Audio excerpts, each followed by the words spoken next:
Hi friends, so this is Saurabh Kumar Nayak and you are watching EcoBus Commerce with me. आज का जो होने वाला है चैप्टर वो है चैप्टर 1 और ये है बिजनेस स्टडी का। हम लोग रिवीजन कर रहे थे अपने प्रोफेसरशिप, लेक्चररशिप और अगर कोई स्टूडेंट होगा 11th का वो भी इस क्लास को देख सकता है, उसके लिए भी उतना ही यूजफुल है जितना हम लोग के लिए होगा। तो आई रिक्वेस्ट यू कि हर वीडियो को बनाने के लिए मेहनत तो लगती है, तो अगर आप लाइक करें, सब्सक्राइब करें तो मुझे इससे एक मोटिवेशन मिलता है। और कमेंट कीजिए अगर कोई गलती हो रही है या कुछ मिस हो रहा है तो आप बिल्कुल कमेंट कर सकते हैं और मुझे बता सकते हैं। Thank you so much. इसी बात के साथ चलिए मैं अपने आप को थोड़ा छोटा कर लेता हूँ, ठीक है? और इसके साथ हम लोग शुरू करेंगे, ठीक है?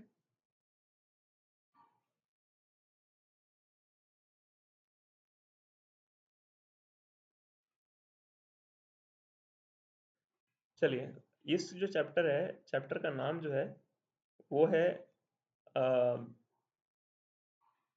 बिजनेस, ट्रेड और कॉमर्स, ठीक है?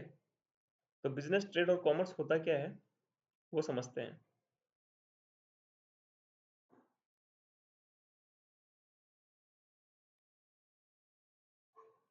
चलिए मैं सीधा हो जाता हूँ, मैं उल्टा हो गया था। चलिए शुरू करते हैं। बहुत ज़्यादा कुछ इसमें चैप्टर में है नहीं, बट जितना है उतना भी कई लोग भूल जाते हैं और ये एग्ज़ाम में कई बार आया हुआ क्वेश्चन है, ठीक है?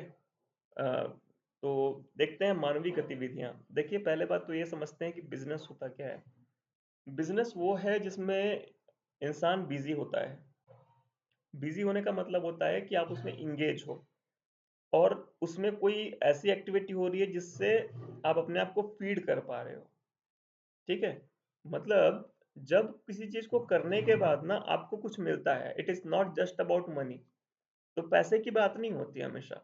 तो इसमें वो आता है कि जैसे कि आप कुछ कर रहे हो और उससे आपको, लेट्स सपोज आपको खाना ही मिल रहा है, कुछ कर रहे हो उससे खाना मिल रहा है। So that activity is also be considered as economic activity. जैसे कि एक माँ अपने बच्चे को दूध पिलाती है तो उसमें उसको कुछ नहीं मिलता, ठीक है? So it will be consider as non economic activity, गैर आर्थिक क्रिया, ठीक है? अब आगे चलते हैं। आगे है इकोनॉमिक एक्टिविटी क्या होती है। इकोनॉमिक एक्टिविटी में एक मोटिव होता है, इकोनॉमिक मोटिव होता है, मतलब पैसे कमाने का मोटिव होता है उसमें। उसमें रिसोर्स के यूज होते हैं, जैसे लैंड, लेबर, मशीन, है ना, मेथड, मनी, ये सारी चीजों का यूज होता है। उसके बाद लीगल एक्टिविटी होती है, उसको ही हम इकोनॉमिक एक्टिविटी कंसीडर करेंगे। कोई ड्रग्स बेच रहा है, कोई कोई इलीगल धंधा कर रहा है तो उसको अपन ये नहीं बोलेंगे कि भाई वो इकोनॉमिक एक्टिविटी कर रहा है, ठीक है? सीधी सी बात। उसके बाद नॉन इकोनॉमिक एक्टिविटी जो होती है वो प्रॉफिट के लिए नहीं होती। नॉन इकोनॉमिक एक्टिविटी जो होती है वो प्रॉफिट के लिए बिल्कुल नहीं होती, ये केवल इमोशनल एक्टिविटीज होती है। इसमें इमोशन और हॉबी इन्वॉल्व होता है, जैसे गार्डनिंग करना, गाने गाना। अब ये क्वेश्चन आता है कि पेंटिंग क्या है। जो पेंटिंग सेल करते हैं उन लोग की एक्टिविटी को क्या बोलेंगे? तो देखिए, जब तक वो पेंटिंग अपने लिए बना रहे हैं ना तब तक वो नॉन इकोनॉमिक एक्टिविटी है। लेकिन अगर वो पेंटिंग किसी और के लिए बना रहे हैं so that activity will be consider as economic activity. कई बार ऐसे प्रोफेसरशिप में, लेक्चररशिप में भी ऐसे क्वेश्चन आए हुए हैं कई स्टेट्स के, तो लोग कंफ्यूज हो जाते हैं, ठीक है? चलिए, अभी नेक्स्ट जो चीज है वो है आपका बिजनेस के टाइप्स, ठीक है?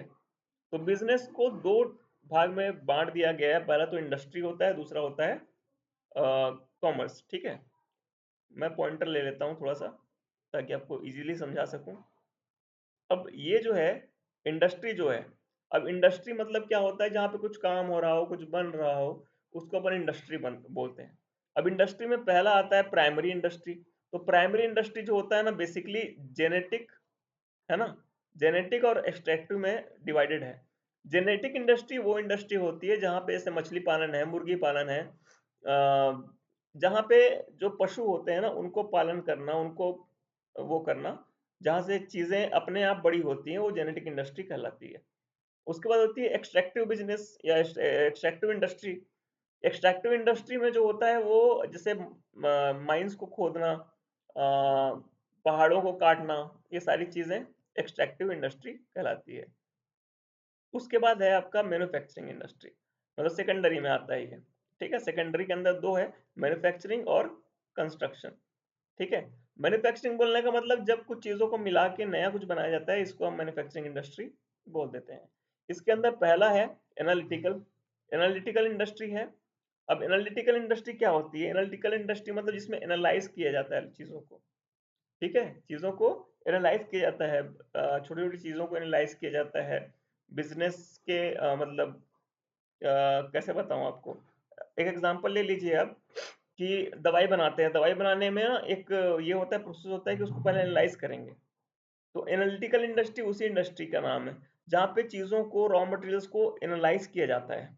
उसके बाद आता है मैं ये बोलूंगा, दूसरा बोलूंगा असेंबलिंग, जो आपके दिल के बहुत करीब है। जैसे कि असेंबलिंग मतलब होता है जो गाड़ियों के पार्ट आपने लाया और सबको मिला के एक गाड़ी बना दी, है ना। कार के पार्ट्स आपने लिए, कार बना दिया। कंप्यूटर के पार्ट लिए, कंप्यूटर बना दिया। इस टाइप की इंडस्ट्री को बोलते हैं असेंबलिंग इंडस्ट्री। उसके बाद आता है प्रोसेसिंग। प्रोसेसिंग बोलने का मतलब जब कुछ को चीज को प्रोसेस करके आप कुछ और बना देते हो। जैसे कि आप दूध की इंडस्ट्री ले लो। दूध एक नेचुरल चीज होती है, उसको आपने प्रोसेस करा, है ना, प्रोसेस करके फिर मिठाई बना दी। तो ये जो इंडस्ट्री होती है जिसमें चीजों को प्रोसेस किया जाता है, इसको अपन बोलते हैं processing industry. Synthetic synthetical industry, जो सीमेंट कंपनियां होती है ना, सीमेंट कंपनी में क्या होता है, रॉ मटेरियल होता है, रॉ मटेरियल में बहुत सारे केमिकल्स को ऐड करके उसको कुछ और बनाया जाता है। तो ये सर प्रोसेसिंग इंडस्ट्री के बहुत पास लग रहा है। नहीं, ये दोनों बहुत अलग अलग चीजें हैं। प्रोसेसिंग इंडस्ट्री में आपने सेम चीज में कुछ ऐड नहीं किया, आपने उसको प्रोसेस किया। जबकि सिंथेटिकल में आपने उसमें कुछ और केमिकल्स ऐड किए, है ना। दोनों बहुत डिफरेंट है, सोच के देखिए एक बार। ये होता है सिंथेटिकल इंडस्ट्री। उसके बाद आता है टर्सरी। टर्सरी में मैंने कुछ नहीं लिखा है, कुछ नहीं लिखने का कारण ये होता है क्योंकि ये सेम आपका होता है एड टू ट्रेड में। ठीक है, एड टू ट्रेड और टर्सरी ये सेम ही होते हैं। सॉरी, मेरा हाथ कुछ ज्यादा ही चल गया। ठीक है, उसके बाद आता है ट्रेड। कॉमर्स के अंदर दो चीजें हैं, ट्रेड और एड टू ट्रेड। ट्रेड जो होता है वो होता है इंटरनल और एक्सटर्नल। जब ट्रेड इंटरनल होता है तो या तो वो होलसेल होता है या फिर रिटेल होता है। लेकिन जब ट्रेड एक्सटर्नल होता है तो तीन चीजें होती है, एक्सपोर्ट करना, इंपोर्ट करना। ये दोनों चीजें समझाने की जरूरत नहीं है। एक्सपोर्ट मतलब क्या है, अपन बाहर भेज रहे हैं। इंपोर्ट मतलब क्या है, अपन दूसरे देश से सामान मंगा रहे हैं। एक्सपोर्ट मतलब अपने देश का सामान दूसरे देश में बेचना। इंपोर्ट मतलब दूसरे देश का सामान अपने देश में लाना। और होता है एंट्री पोर्ट। एंट्री पोर्ट मतलब क्या होता है, एंट्री पोर्ट वो बिजनेस है जिसमें जैसे कि क्या हो गया, पाकिस्तान के साथ अपना लफड़ा हो गया, एग्जाम्पल के तौर पे ले लेते हैं। और अपने यहाँ सेव फल थे नहीं, है ना, और अपन को सेव फल चाहिए था, एप्पल चाहिए था। अब अपन एप्पल ऐसा तो नहीं कि भाई अमेरिका से मंगा लेंगे, लेकिन अपन ने बोला अमेरिका को कि भैया पाकिस्तान तेरी बात सुनता है ना, तो एक काम कर भाई, तू खरीद ले पाकिस्तान से एप्पल, और एप्पल को ना तू बीच रास्ते में उतार देना, लेट्स सपोज अफगानिस्तान में उतार देना। और अफगान अपना दोस्त है, अफगानिस्तान से अपन उठा लेंगे। आई बात समझ में? तो जब अपन किसी चीज को खरीदते इसलिए हैं दूसरे देश से ताकि हम किसी और देश को बेच सकें, इसको बोलते हैं एंट्री पोर्ट। ठीक है, एड टू ट्रेड है ट्रांसपोर्ट, बैंकिंग, एडवर्टाइजिंग, है ना, इस टाइप की। इंश्योरेंस कंपनी का जो होता है, इंश्योरेंस का होता है, जो भी बिजनेस को आपको हेल्प करता है ना, मार्केटिंग। ठीक है, इस टाइप की जो चीजें होती हैं एड टू ट्रेड या टर्सरी एक्टिविटी भी इसको हम बोलते हैं। ठीक है, अगला चलते हैं। ये हिंदी में मैंने यहाँ पे ये दिया हुआ है ना। हिंदी का तो मुझे मुझे बेस्ट लगता है क्योंकि मैं खुद हिंदी मीडियम से हूँ। तो प्राथमिक उद्योग, द्योतक, ठीक है, तृतीयक या सेवा उद्योग, ये सारी चीजें जो है आपको इसमें मिल जाएंगी। और ये जो है ना बेस्ट है, निकाल लीजिए इसको या फिर कॉपी कर लीजिए इसको, और टेलीग्राम चैनल पे ज्वाइन हो जाइए अगर आपको चाहिए। और सब्सक्राइब तो करना बंद भूलना। ठीक है, आगे चलते हैं। नेक्स्ट जो है, कुछ एमसीक्यू करेंगे हम लोग इससे, चैप्टर से जुड़ा हुआ। अनिश्चितताओं के कारण अपर्याप्त लाभ या हानि की संभावनाओं को किसके रूप में जाना जाता है? The possibility of inadequate profit और even losses due to uncertainties are known as. क्या बोलते हैं इसको? इसको अपन बिजनेस रिस्क बोलते हैं या फिर व्यावसायिक जोखिम बोलते हैं। ठीक है, क्लियर? अगला है, business risk is not likely to arise due to changes in government policy, good management, employ dishonesty, power failure. किसके कारण व्यावसायिक जोखिम उत्पन्न होने की संभावना नहीं है? ठीक है, तो अच्छा प्रबंधन जो है इसका आंसर होगा। अगर भाई प्रबंधन अच्छा है आपका, मैनेजमेंट अच्छा है आपका, तो काहे का लॉस होगा? ठीक है, चलो अगला है, the name the two broad category of business activity. व्यवसायिक क्रियाकलापों की दो प्रमुख श्रेणियों के नाम लिखिए। तो कौन कौन से हैं? अपन ने अभी कुछ देर पहले पढ़ा है कि दो चीजें होती है, इंडस्ट्री और कॉमर्स। ठीक है, तो यहाँ पे अपन लेंगे वही इंडस्ट्री और कॉमर्स, उद्योग और वाणिज्य। ठीक है, अगला क्वेश्चन है, वे उद्योग जो अन्य उद्योगों को सहायता सेवा प्रदान करते हैं उन्हें क्या कहते हैं? The industry which provide support service to other industry are known as, क्या कहलाता है? प्राइमरी? नहीं भाई, प्राइमरी में तो आपका प्राइमरी चीजें होती है। प्राइमरी में मतलब क्या होता है? जेनेटिक होता है, और दूसरा क्या होता है? मैन्युफैक्चरिंग होता है। मतलब मैन्युफैक्चरिंग कंस्ट्रक्शन, सॉरी, प्राइमरी में आपका क्या होता है? जेनेटिक होता है और एक्सट्रैक्टिंग होता है। ठीक है, एक्सट्रैक्टिव एक्टिविटी होती है। सॉरी, मैं तो खुद भूल गया था। सेकेंडरी इंडस्ट्री में क्या होता है? सेकेंडरी इंडस्ट्री में चार मतलब मैन्युफैक्चरिंग होती है, और मैन्युफैक्चरिंग के अंदर चार होती है। ठीक है, क्लियर? उसके बाद आता है कॉमर्शियल इंडस्ट्री। तो कॉमर्शियल इंडस्ट्री में आपको सभी देखने पड़ते हैं, मतलब प्राइमरी, सेकेंडरी और तीसरा आपका आता है टर्सरी। तो इसमें तीनों आ गया। लेकिन एड टू ट्रेड या फिर टर्सरी एक्टिविटी, ये जो है ना, या तृतीयक उद्योग इसको बोलते हैं, ये जो है आपको सहायता सेवा प्रदान करता है। ठीक है, earning of profit is considered to be subsidy subsidiary objective of the business, यानी लाभ कमाना व्यवसाय का एक सहायक उद्देश्य माना जाता है। दिया गया कथन सही है कि गलत है? देख भाई, पहली बात, धंधा आदमी कर क्यों रहा है ना? तो ये बिल्कुल गलत है। प्रॉफिट के लिए तो धंधा कर रहा है। उसका प्राइम ऑब्जेक्टिव होता है, प्राइमरी ऑब्जेक्टिव होता है प्रॉफिट कमाना। बाकी चीजें दुनियादारी का झंझट एक तरफ, है ना, अपना पैसा एक तरफ। अगला है छठवा, the occupation in which people work for other and get remuneration in return is known as, जिस व्यवसाय में लोग दूसरों के लिए काम करते हैं और बदले में पारिश्रमिक प्राप्त करते हैं, उसे किस रूप में जाना जाता है? ये आप मुझे बताएंगे। लेकिन इसके साथ में मैं आपको बोलना चाहूंगा, इस तरह के एमसीक्यू आपको चाहिए, टेलीग्राम में ज्वाइन हो जाइए। ठीक है, टेलीग्राम में ये सारे एमसीक्यू जो मैं यहाँ करा रहा हूँ, ये ऑलरेडी अपलोडेड है, करीब 4-5 दिन हो चुके हैं। ठीक है, तो टेलीग्राम वाले मेरे दोस्तों को तो पता होगा कि सारे आंसर। इसको अपन बोलते हैं एम्प्लॉयमेंट, जहाँ पे अपन काम करते हैं और काम करने के बदले अपन क्या लेते हैं? पैसा। ठीक है, आई बात समझ में? प्रोफेशन डिफरेंट चीज है। हम दूसरे दूसरे के व्यवसाय में घुस के दूसरों के लिए काम कर रहे हैं, ये आपका होता है एम्प्लॉयमेंट। ठीक है, अगला है, transfer of interest exist in the case of, किस केस में? अब ये बड़ा टिपिकल, मतलब ऐसा क्वेश्चन ना कई लोग गलत करते हैं, इसको समझ में नहीं आता लोगों को, क्या लिख रहे हैं, क्या पूछ रहा है सामने वाला। ये देखो, समझ लो, इंटरेस्ट का मतलब होता है हित। ठीक है, बोलते हैं ना भाई तू इतना इंटरेस्ट क्यों ले रहा है उस पे, तो इंटरेस्ट का मतलब होता है क्या? हित। हित बोलने का मतलब होता है कि भाई मैं बिजनेस कर रहा हूं, मुझे क्या मिल रहा है? मुझे इंटरेस्ट मिल रहा है, उससे पैसा मिल रहा है मुझे। ठीक है, मेरा इंटरेस्ट उसमें क्यों है? क्योंकि मुझे उससे, मैं उससे कमाता हूँ। अब मैं इसको ट्रांसफर करना चाहता हूँ। ठीक है, कि भाई मैं नहीं कमाऊंगा तो मेरा बेटा कमाएगा, तो उसमें मेरा बेटा काम करेगा। अब उसके बाद ये है कि ये कब होगा? जब बिजनेस होगा तब।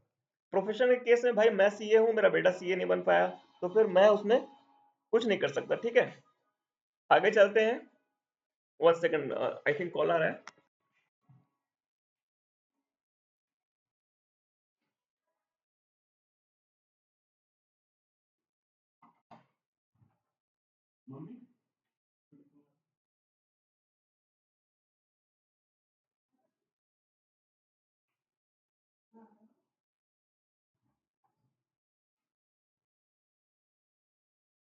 Sorry for the disturbance.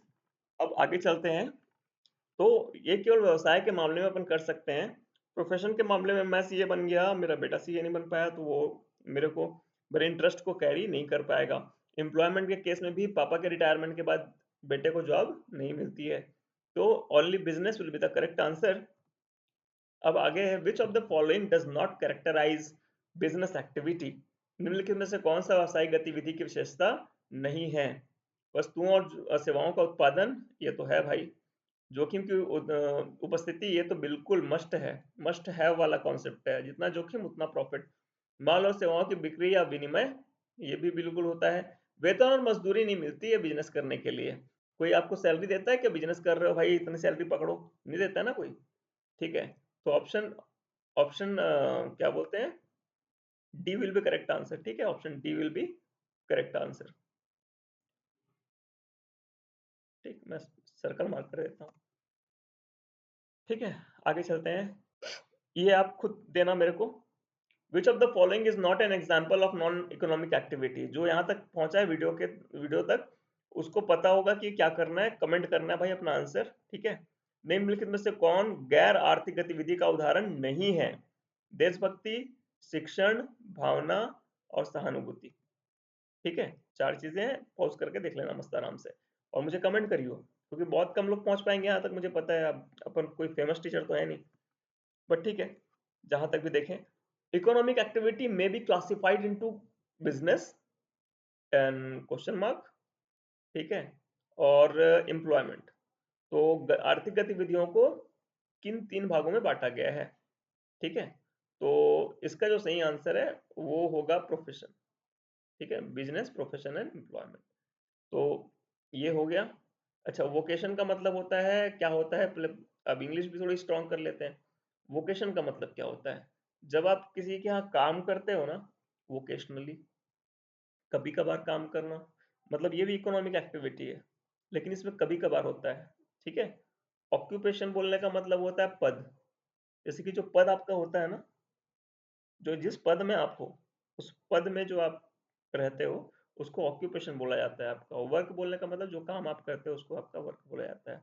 But profession जो होता है वो आपका सही आंसर होगा। ठीक है, चलिए, thank you so much, have a good day.